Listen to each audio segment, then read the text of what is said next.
Wouldn't it be crazy if Ghislaine Maxwell used to work at Disney? Did your mom force you to eat Sam? What do you suppose they're thinking out there? I imagine they're thinking about their families, so. Welcome back to Dark Dive Reacts. Today we'll be watching some videos that challenge the narrative and make you question your reality. Viewer discretion is advised. All claims are alleged, and this is for entertainment purposes only. Let's take a dark dive. Wouldn't it be crazy if Ghislaine Maxwell used to work at Disney? I guess it'd be fucking crazy if she was actually a Disney child talent scout for several years.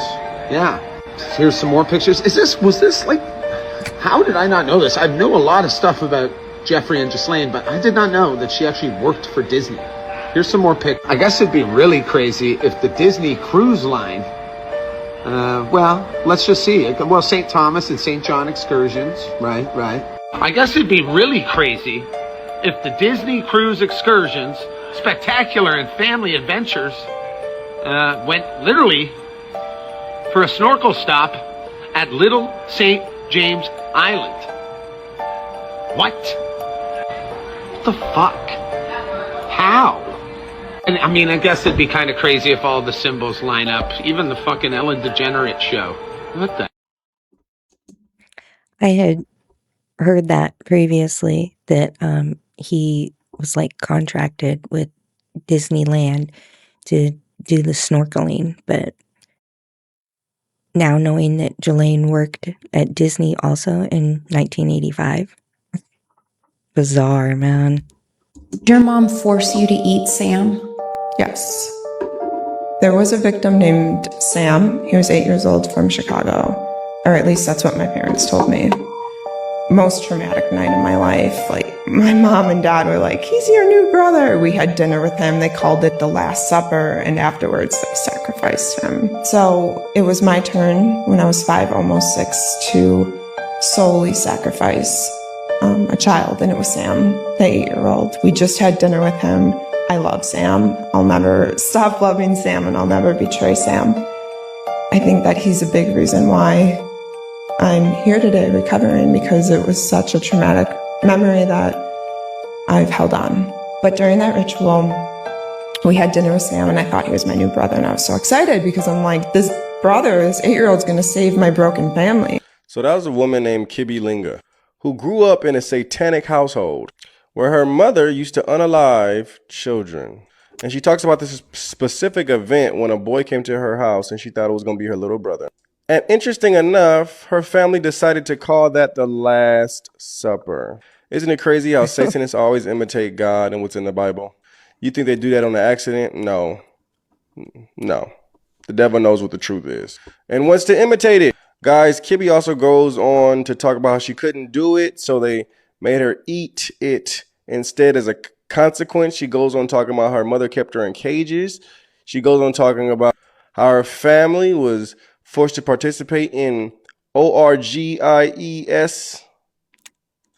isn't that interesting? We talked about that before, how that's also an imitation of what God does in the spirit, spiritual intimacy. The devil perverts that and puts it in a carnal way. Guys, this story is very mind-blowing. We definitely need to put up a prayer for people like this. There's also the full story above in my caption that I'm going to put. So if you want to watch this full story in full context, click the link above. Next time you think that you're having a bad day, just reanalyze the situation, because there's people out there that are really having a bad life. What do you suppose they're thinking out there? I imagine they're thinking about their families, things they've done wrong in their lives, and what they might do where they're given the opportunity to live. So, Send in the word things. The sucker. Tornado, yes, that's the one. Love that one. they are rather unusual in the cities. Bloody hell, Jeffrey! I created the whole planet out of shit I found floating around in space. These little puppets haven't even found the other universes I made on a Saturday night for fun. Send in the fucking tornadoes. Right, Grace.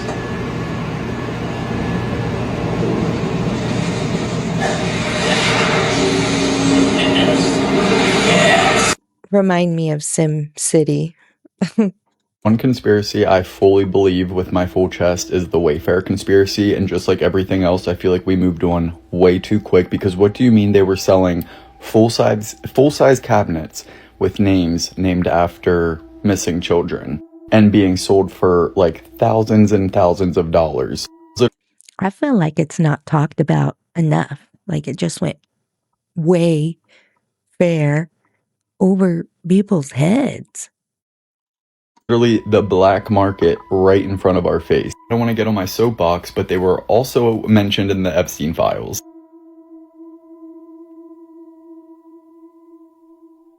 Every time someone's like, I got my bed from Wayfair, or I got my TV stand from Wayfair, I'm like, ooh, whiplash.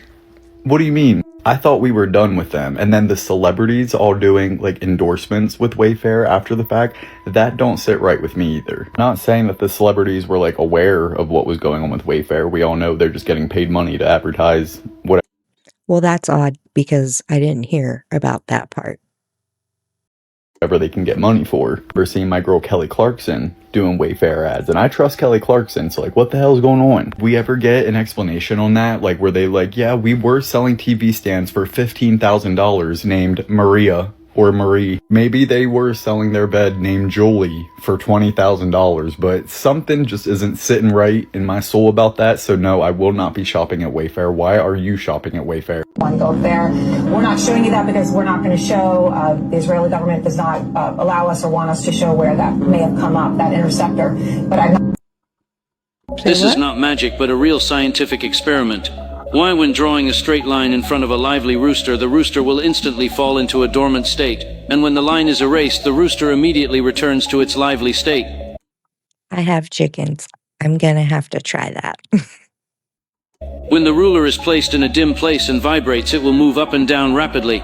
If it is placed in strong light and vibrates, it will become wavy movement. This is the amazing jelly effect. A ruler can be easily knocked down by a heavy object. Just cover the ruler with a thin sheet of paper, and it will no longer be able to be knocked down by a heavy object.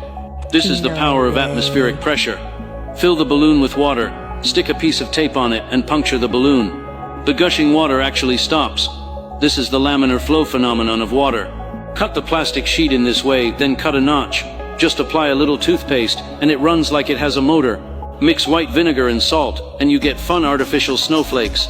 Stack 2 bottle caps on a permanent magnet, put 2 cap covers on a glass plate, rotate the topless gyroscope, remove the base plate, and the gyroscope magically rotates in the air. Dip a cotton swab in the juice of an orange and write on the paper. The written words will only appear after being heated.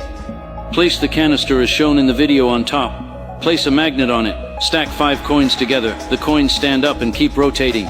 Place the magnet on the bottom of the battery, then put a copper coil on it. This is the working principle of an electric vehicle. Put the automatic pencil core on the battery, hold a match close to it, the match magically reignites. This is the resistance effect. Man, that stuff blew my mind. I almost don't know whether to believe it or not. This is really freaking me out. I'm in my grocery store and my girlfriend just told me about this conspiracy theory, and it's happening in my grocery store right now. I'm gonna show you like regular price tags. Okay, look, paper, regular price tags. This is how much everything is. And then you come over here and look at these ones.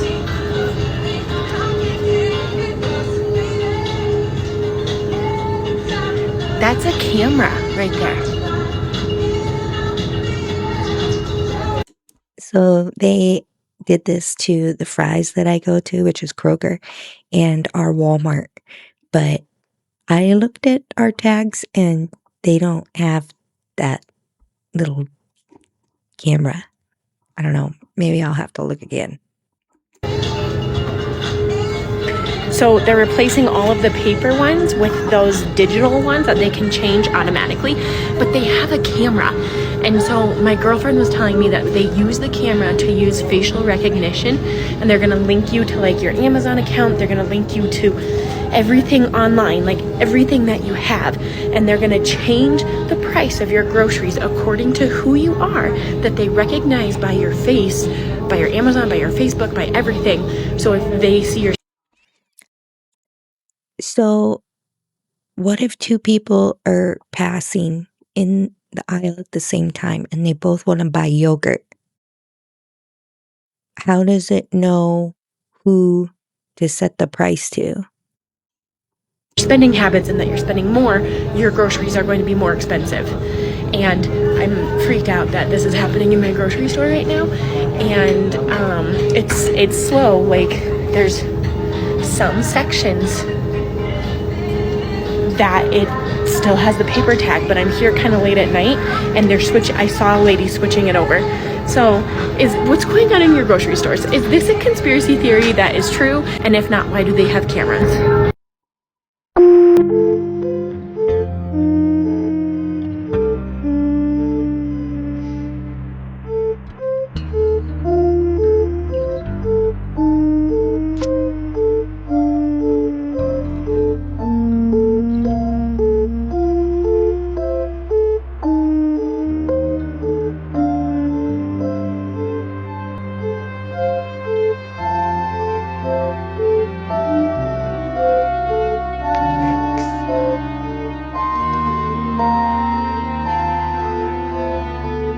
They're like disappearing before our very eyes.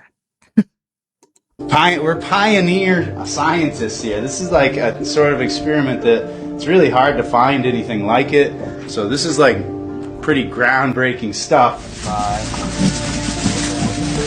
We're going to grow some plants inside of there. One of them without Wi-Fi signal, one of them with Wi-Fi signal. They're called Faraday cages. So one of them will be putting out radiation where the other one is not going to be doing that. I don't think anything's going to happen. I don't really know. I don't know, because it's just like this plastic thing with technology in it. But like, we don't know if that will affect the plant. I don't really feel like radiation affects me in any way, so I don't feel like it's going to affect another living thing like a plant. Have you done this experiment before, or is this new? We have seen an experiment using cress seeds and radiation, but never as controlled as this one, as far as I know. Not really. Are you sure about that? Oh, okay. Yeah, full send.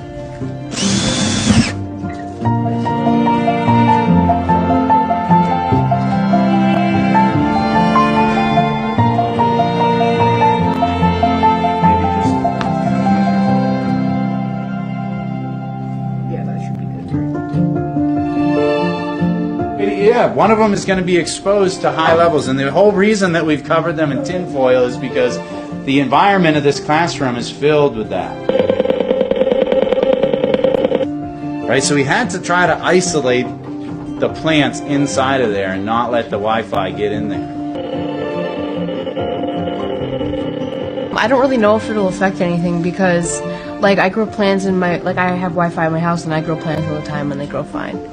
It's gonna die. You think so? Yeah.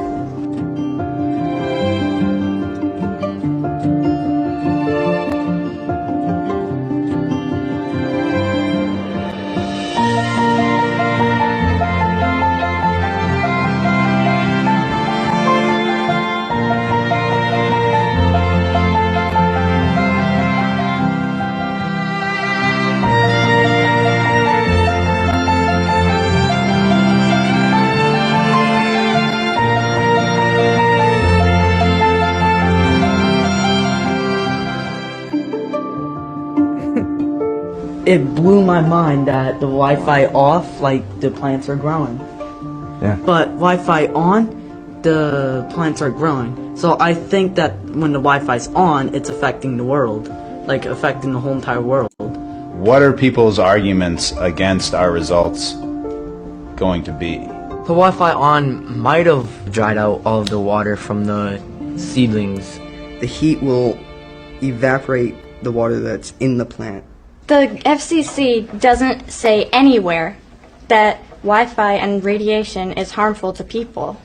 I think that we have to explore those different variables to make this experiment as sound as we can. What's the first thing that you're going to do? You got your cell phone in your hands, you just watch that video. What are you going to Google?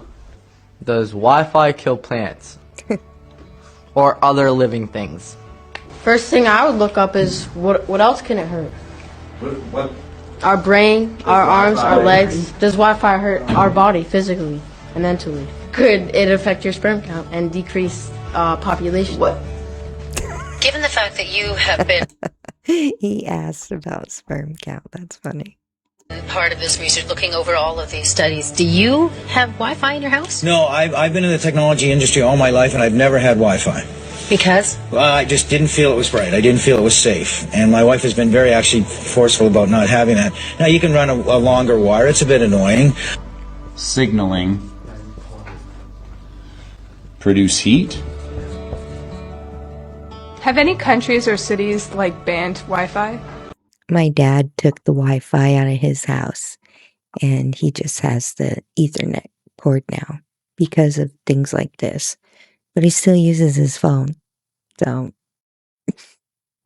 What's that? Oh, this is exactly what happens to your body when you drink alcohol, and it's wild. Tell me more! First, when you drink alcohol, you're actually consuming certain things that are also in antifreeze and in paint thinners. Your body and brain immediately recognize it as poison, and it starts to shut down your prefrontal cortex. And of course, this is the part of your brain for decision-making and impulse control. But this is where things get a little crazier. Your liver, when processing this alcohol, turns it into acetaldehyde. Oh, what's acetaldehyde, you ask? Well, it's something 30 times more poisonous than alcohol itself.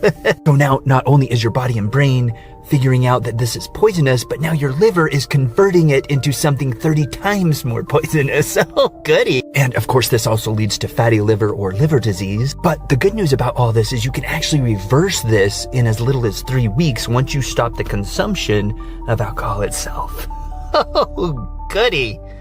Sydney Sweeney came out of nowhere, like genuinely out of nowhere, and now she's everywhere, on every fucking magazine, every talk show, every big movie, and I've been reading about this theory that her entire rise was engineered, not by a studio, by something way bigger, and the more you look at it, the weirder it fucking gets. This theory going around that Sydney Sweeney is basically a manufactured cultural fucking product. Not like she's not talented, but the theory says her image, the whole symbol, sexy thing, the girl next door, that she's not like other Hollywood girls thing, all of it was deliberately designed by a PR machine that's been running this exact playbook for fucking decades. Because think about it, right? Every single thing about her public image is carefully contradictory. She talks about family values and buying a mum an house. She's openly Christian. And then she's doing the most provocative magazine covers in fucking Hollywood. That tension is not accidental. Somebody designed that tension because it makes her impossible to ignore. You can't scroll past her without having a feeling about her. A strong feeling either way. And strong feelings equal engagement. And engagement equals money. And here's the bit I read that properly got me. A management team has connections to a PR firm that reportedly works with the CIA's entertainment liaison program in the 1980s. That program was real, by the way. The CIA generally had a department that worked for fucking Hollywood. Confirmed. Declassified. So who's to say it fucking stopped? Theory says Sydney Sweeney isn't a star they discovered. She's a star they built to shift cultural values in a specific direction. And we're all fucking eating it up.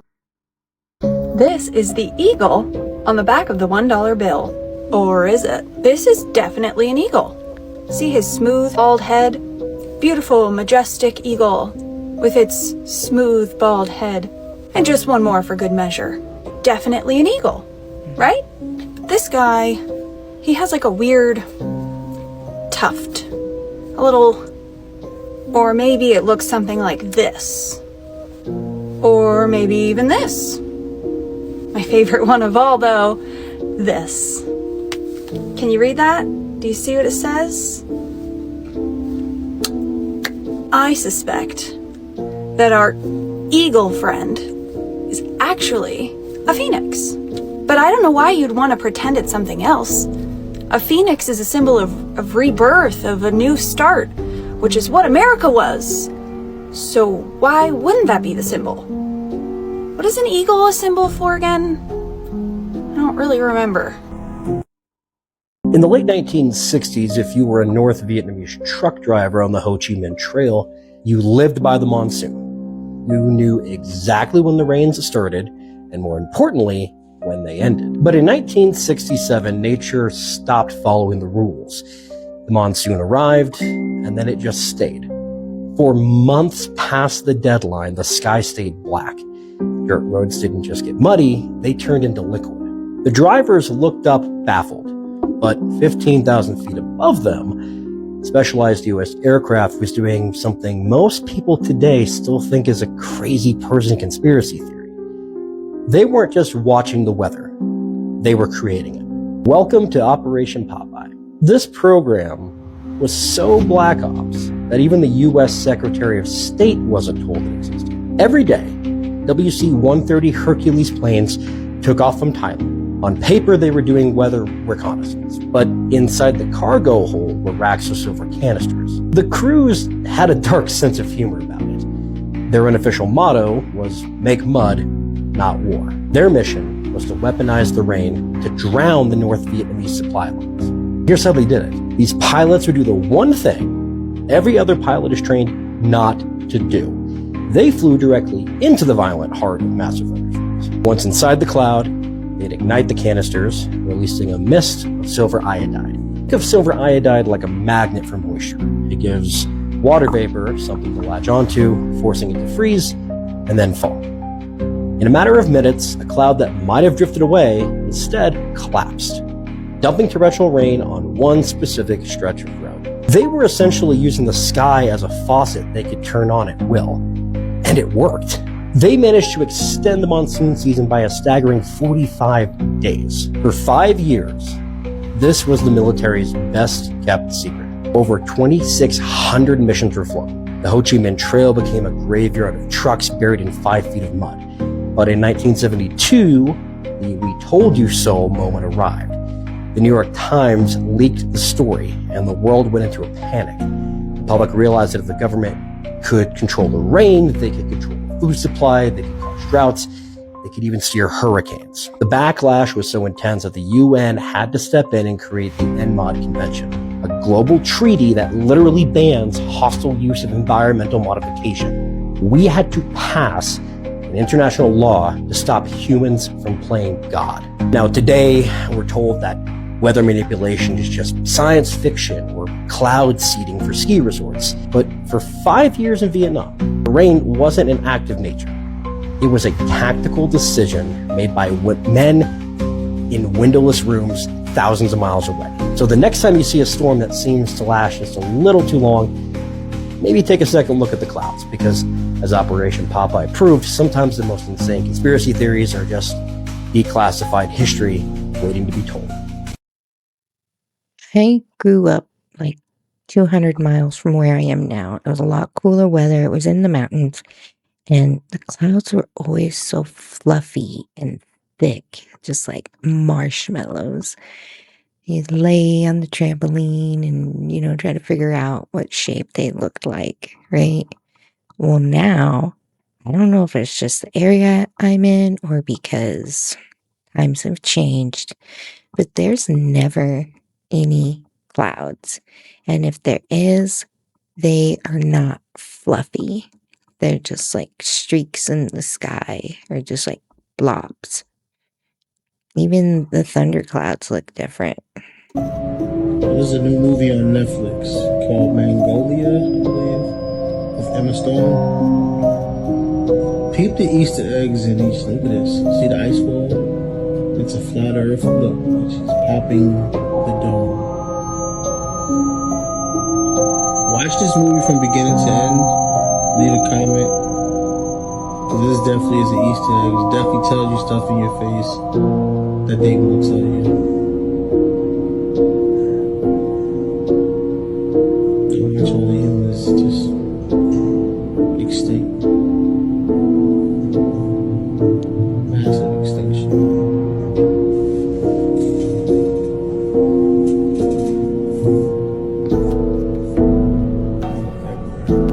Uh-oh.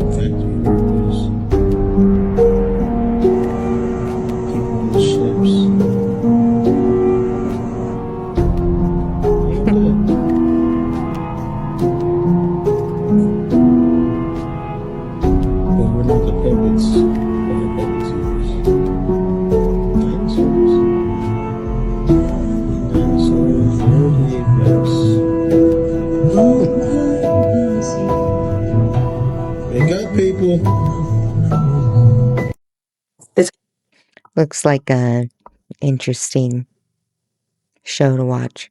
I don't pay for Netflix anymore, but This is for entertainment purposes only. Don't take anything that I say for the truth. These are conspiracy theories. In 1962, we tried to punch a hole in the sky.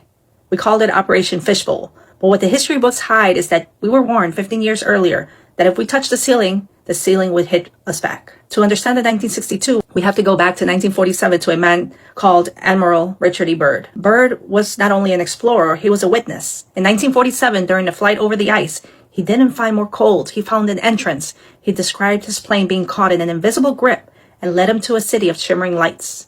There he met a being called the Master. The Master didn't speak with words. He spoke with resonance. He told Byrd that they had been watching us since we split the atom in 1945. He said we were playing with fire. His message was a final notice. Stop the atomic madness, or your civilization will face a dark age. Byrd flew home and rushed to the Pentagon. He told the leaders of our world that there were powers beyond the ice, that we could blink out of our existence. Byrd flew home and he rushed to the Pentagon. He told the leaders of our world that there were powers beyond the ice that could blink us out of existence. They reacted by seizing his journals, put him under a permanent gag order, and spent the next decade spinning a web of lies. The politicians, the generals, they didn't want peace. They wanted the Master's power for themselves. They decided that instead of listening to the warning, they would test the fence. July 9th, 1962, Operation Fishbowl. We strapped a nuclear hammer to a rocket and slammed into the ceiling at 250 miles up. We found out that in seconds, the sky didn't just absorb the hit. It discharged a massive wave of energy, traveled down the magnetic lines, and slammed into Hawaii. The streetlights blew out, telephone lines were dead, and the world's radio voice was silenced. But that wasn't all. The discharge fried 1/3 of every satellite in the sky. It was a system-wide warning. Enlil has just electrified the fence to show us who really owns the sky. After 1962, the management realized they couldn't hide the Master or the ceiling if people kept exploring. So Enlil made his final move. He forced the world's leaders to sign the Antarctic Treaty, and suddenly the entire bottom of our world was declared forbidden. No one is allowed to explore it. No one can cross the ice wall. It became the only place on Earth where every nation and even enemies agreed to work together, because the ice is the grounding wire for the entire frequency fence. Enlil locked the door, pulled the curtain, and told the workforce the sky is empty and the ice is off limits. Enlil, he owns the map, but remember, he doesn't own your soul. Saturn is inhabited. Somebody's there. But the surface is not solid. It's gas. First of all, no, you don't know that. You've been told that. Oh. I got stuff on Saturn you don't have. Very, very impressive scientist from NASA. He began to explain to me stuff about Saturn that blew my mind. My first question was, why the rings? Some of them have said the rings are like a dish, like a television dish for deep space communication. So when Saturn moves around, the rings are around it. It's like a dish. And now they can pick up communication from way out. I said that I would be there, so I better go over there and tell him this is not a good thing and that he needs to go back to Tempe and that this is something that he shouldn't be doing. Yeah, what did you talk about in the chats, though? Because I have them right here, sir. That's what I'm asking. Well, we talked about a lot of things, and then I thought, well, I took a shower and thought, you know, I shouldn't even go over there, but I thought, you know, I said I would, and I'm a man of my honor, so I'm going to go over there and tell him that this is not a good thing, he better not do this, and this is against the law, and I was stupid for doing this.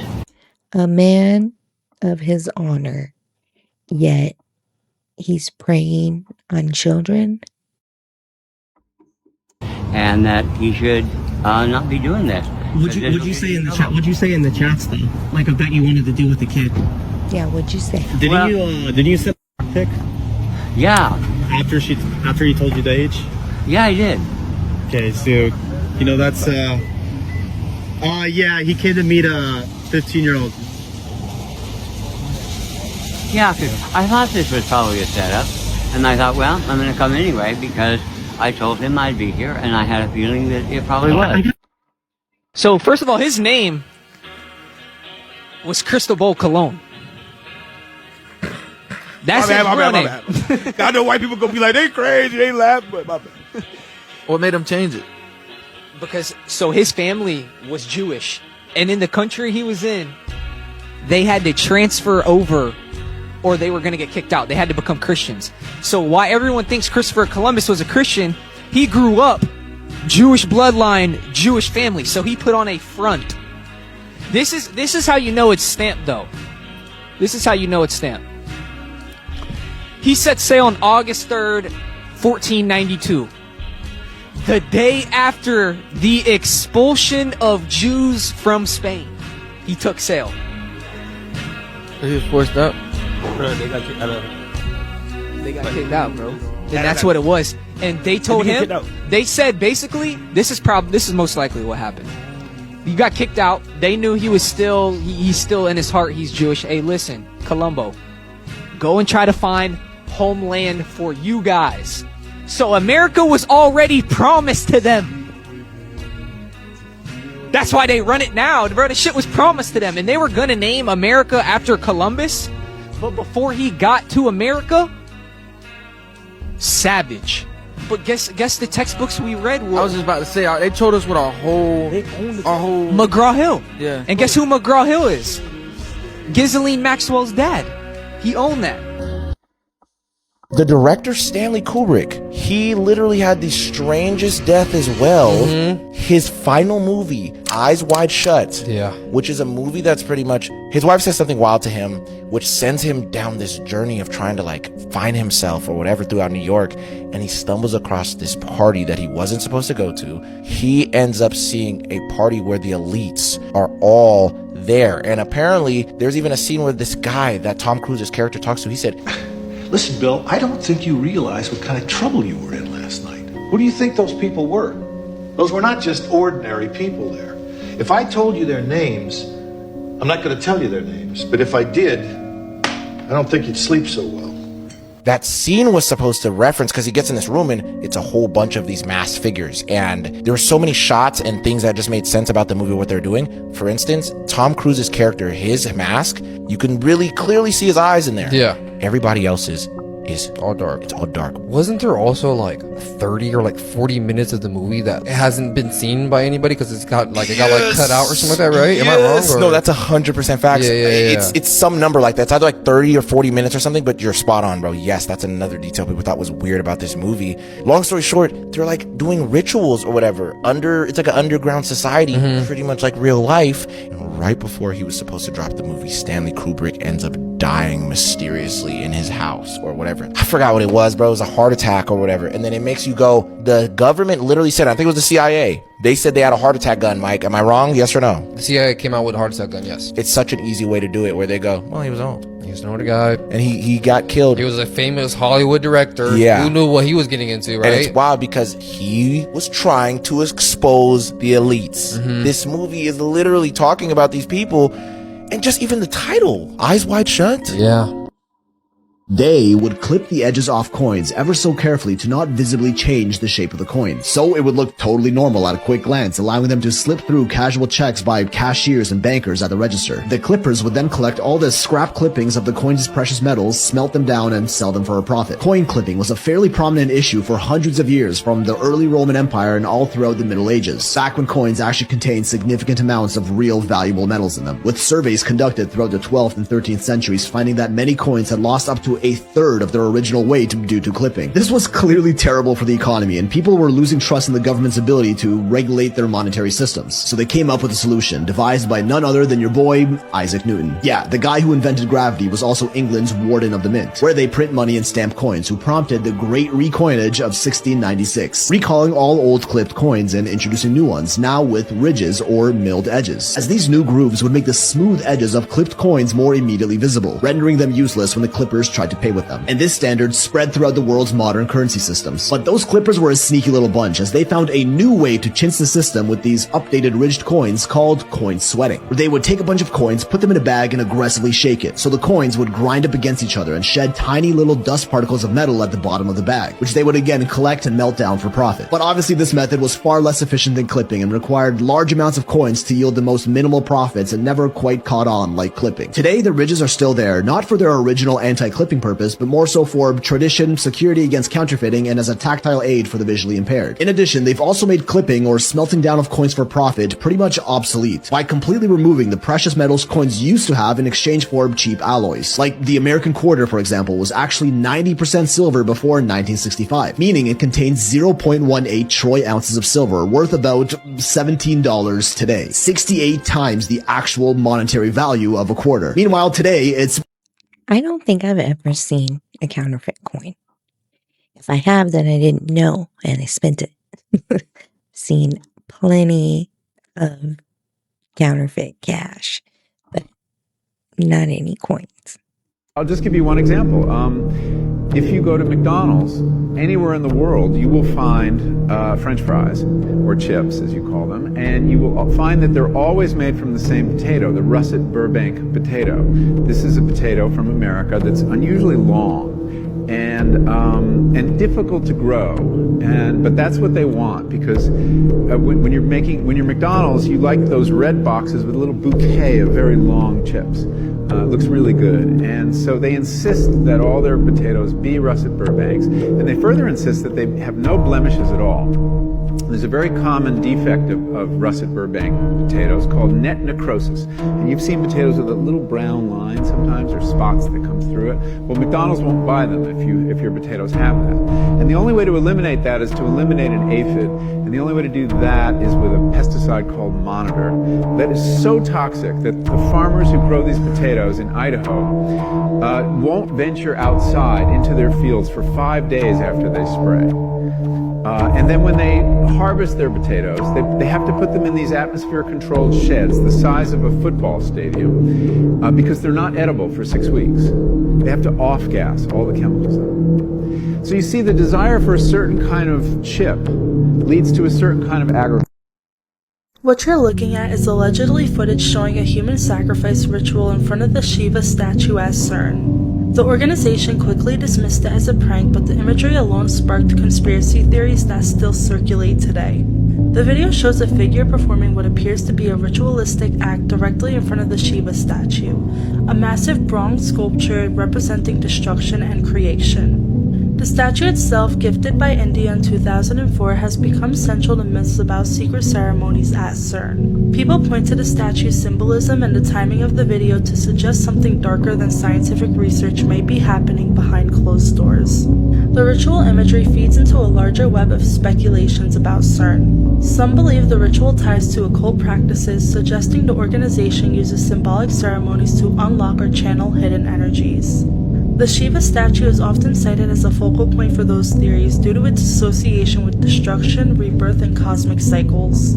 The clip coincided with conspiracy chatter online about CERN's secret experiments that could open portals to other dimensions or summon unknown forces. Rumors suggest these rituals are part of a broader plan by elites to harness occult energy for undisclosed purposes. The idea of an organization like CERN, which already operates in secrecy with world-altering experiments, combined with a ritual that looks like human sacrifice, creates a potent narrative. It taps into fears about hidden knowledge, elite agendas, and rituals that blend science with the occult.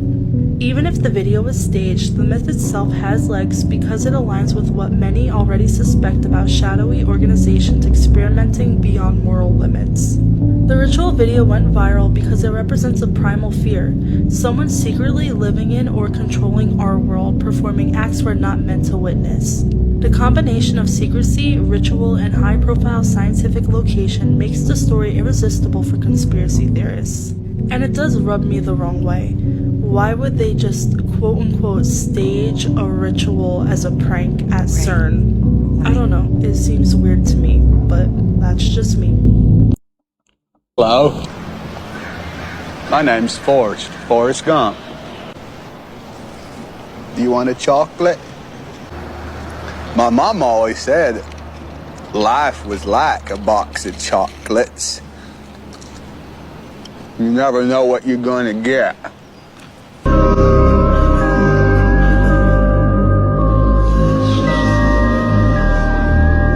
They got us again. Life is like a box of chocolates. I know it. I know it in my heart. I know it in my head. Listen to me. I am compelled to tell this story. My story is 100% true, and I need you to listen. In 2018, I went to prison. While I was in prison, my ex was still on the street. In Seattle, the police will sweep the homeless off the street periodically throughout the year. They'll go to the densest, most populated place where homeless are, and they'll take them off the street and put them in jail. While in jail, a lot of these homeless were approached by some unknown entity, unknown people, and presented with a thick packet. All they had to do was sign on the dotted line, and they would get something called permanent housing.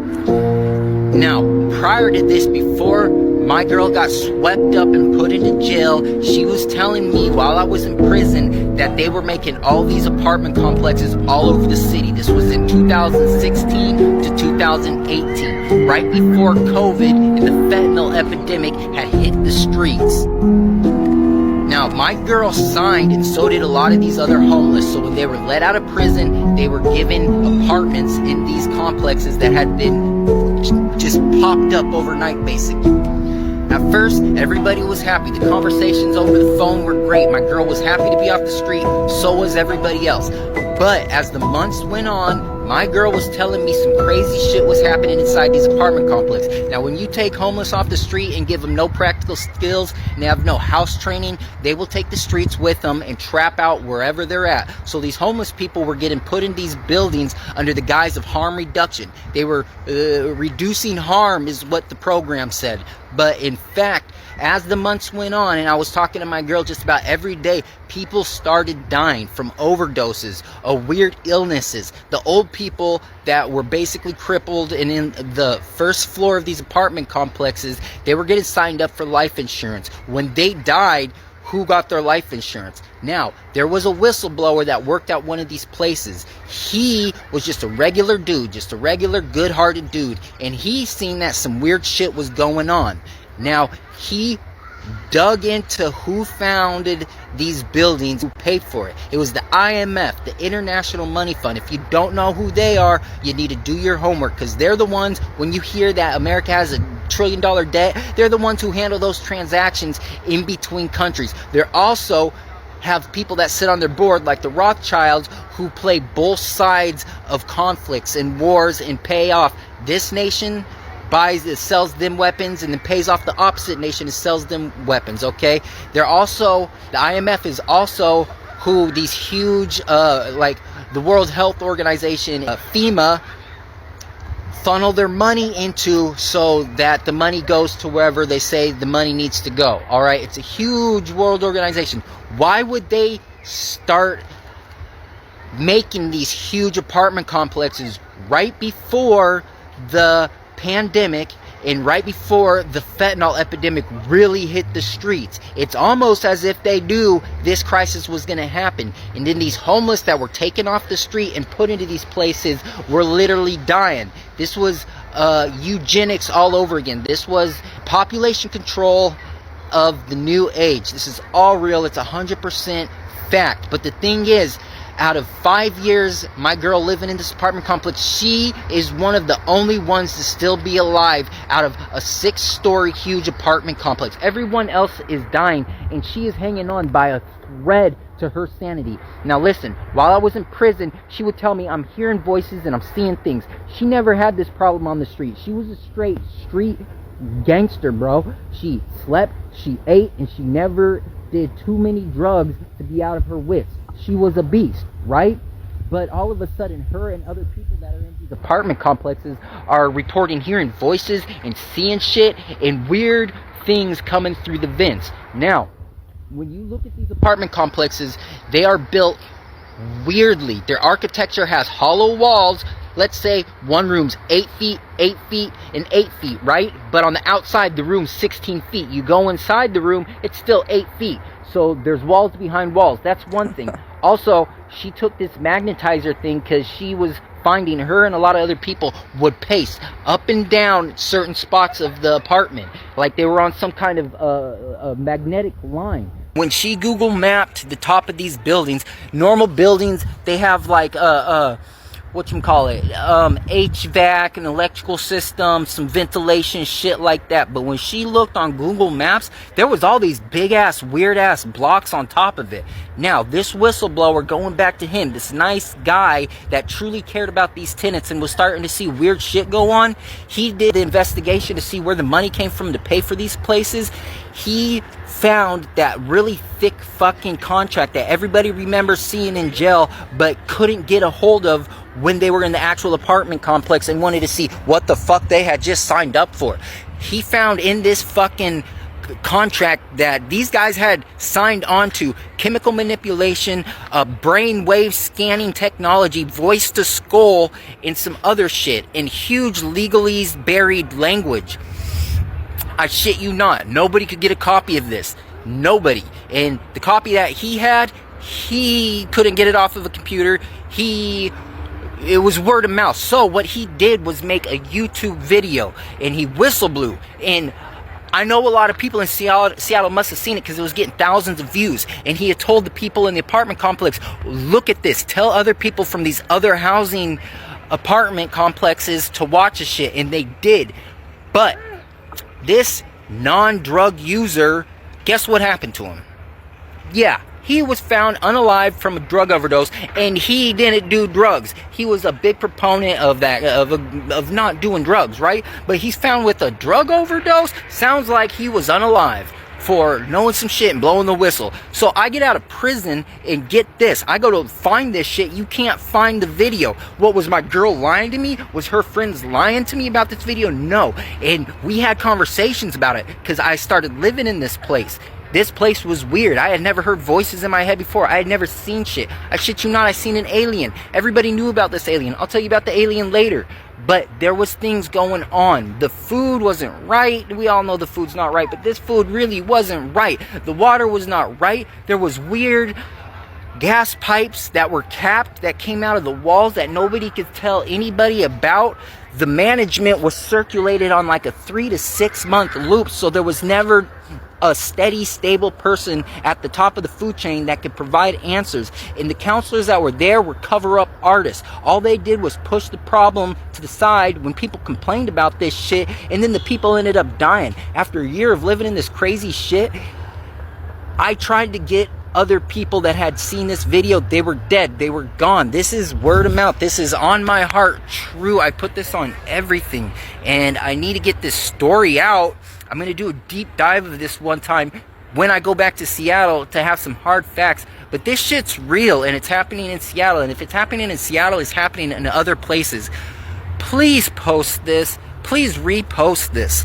Please save this. Please comment. Please like, because I'm trying to get this news out there. I'm trying to do my part, all right? And I need your guys' help. I need your guys' support, because this is real shit. This is only the tip of the iceberg, okay? There's a lot more that went on in this place. There's a lot more that was connected to this place, but this is just a little bit of the story. Holler back at me on your thoughts and anything else you think about this, all right? Or if you experience this shit and you know anything about it. I believe him. I know that they do have like groups and organizations that go into jails and they sign you up for like get out of jail free card. You can get early release to rehab and things like that. So this sounds legit to me. And what addict would turn that down? A free place to live when you get out of jail? Hell yeah. Thank you for joining me today. Please stick around. I have lots of episodes that you can watch. In this corner will be a suggested video by YouTube, probably my most recent upload. Please go watch that. I need some views on that one. And then in this corner will be my playlist. I think you started the most recent episode. It might start you at the first one. I don't know. I've got a great lineup, so stick around, support the channel. Please like and subscribe. Thanks.